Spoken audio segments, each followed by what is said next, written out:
Hi, this is take 21 or 22. I'm not going to make any more takes. I'm going to continue with this. There might be some blunders. We're entering into our presentation season, and I'm creating this tutorial to show you how to present your asana to the class. I selected my posture, and I went to yogajournal.com and found my posture, and then I did a printout of the information that they had about the posture. I ended up with 3 pages of information.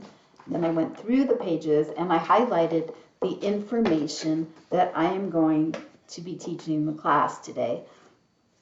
There's a lot of superfluous information. I just needed to make it clean and highlighted it, and I suggest you do that too. I also suggest that you all practice presenting your posture before you do it in our class when it's time for you to do it in the class. So I'm going to start now as a student in my class teaching a presentation. Hi, my name is Sherry, and I selected Tadasana for my presentation. Tadasana is the Sanskrit name for mountain pose. Mountain pose is a posture that we've been practicing in class a lot.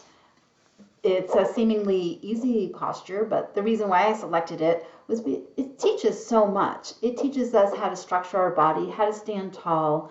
It gives us a sense of being grounded.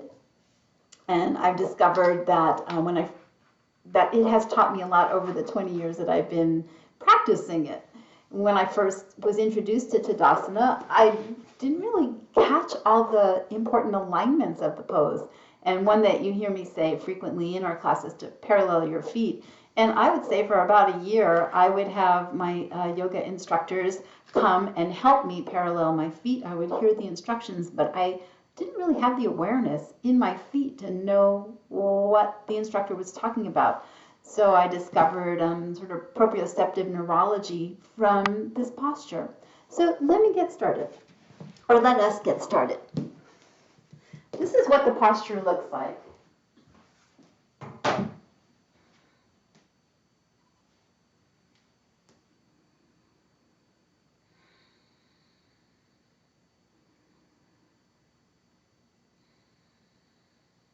And now I will teach you how to come into the posture.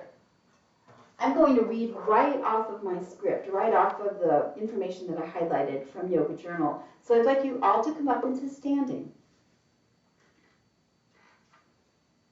And start with the bases of your big toes touching and your heels slightly apart so that your second toes are parallel. Lift and spread your toes and the balls of your feet, then lay them softly down on the floor.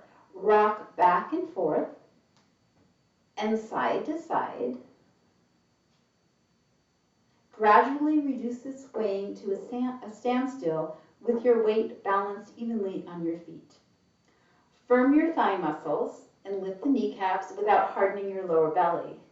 Lift the inner ankles to strengthen the inner arches. Then imagine a line of energy all the way up along your inner thighs to your groins, and from there through the core of your torso, neck and head bone, and out through the crown of your head. Turn the upper thighs slightly inward. Lengthen your tailbone towards the floor and lift the pubis towards the navel. Press your shoulder blades into your back, then widen them across and release them down your back. Without pushing your lower front ribs forward, lift the top of your sternum straight towards the ceiling. Widen your collarbones and hang your arms beside the torso. Balance the crown of your head directly over the center of your pelvis with the underside of your chin parallel to the floor. Throat is soft and the tongue is wide and flat on the floor of your mouth, and soften your eyes.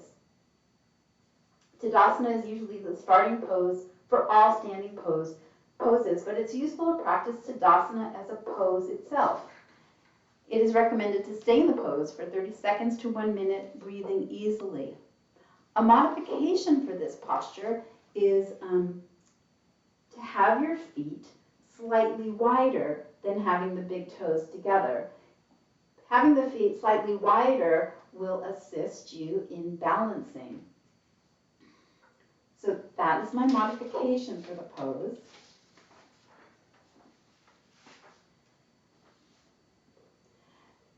And the benefits of the posture, or the benefits of the pose of the asana, is that it improves posture. It strengthens the thighs, the knees, and the ankles. It firms the abdomen and the buttocks.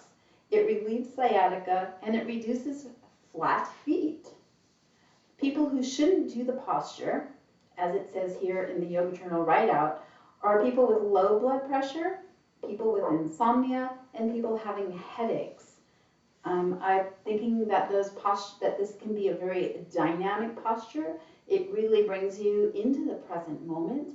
It brings a sense of courage and being grounded and also being confident. So maybe these are things that you wouldn't want to experience right before you went to sleep. So for insomnia, you might want to try a softer posture. So that's my posture, and thank you for practicing with me. Now, as your teacher, I'd like to say I picked Tadasana, and it was a really simple pose to be able to read my script. Some of you have more challenging postures to be able to read your script. So what you can do is show the posture like I did, and then just read the instructions to us without doing the posture. I did the posture because it's a standing posture, and it's Tadasana, so it's really easy to stand and read. But you might prefer to just sit back down and talk to the students, talk in our Zoom room, and read off your script. I think that might work out better as a presentation. But when you are doing your posture, think about what some of the cues were in your Yoga Journal handout.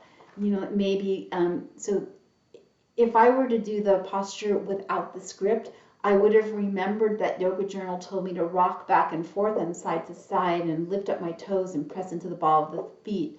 I didn't actually do that when I was standing in the posture. I only did it after I was reading the script. And I think that is all I have. I think that's it for the tutorial. If you have any questions, let me know. And have fun with it. It's super fun to be able to teach other people something that you really enjoy.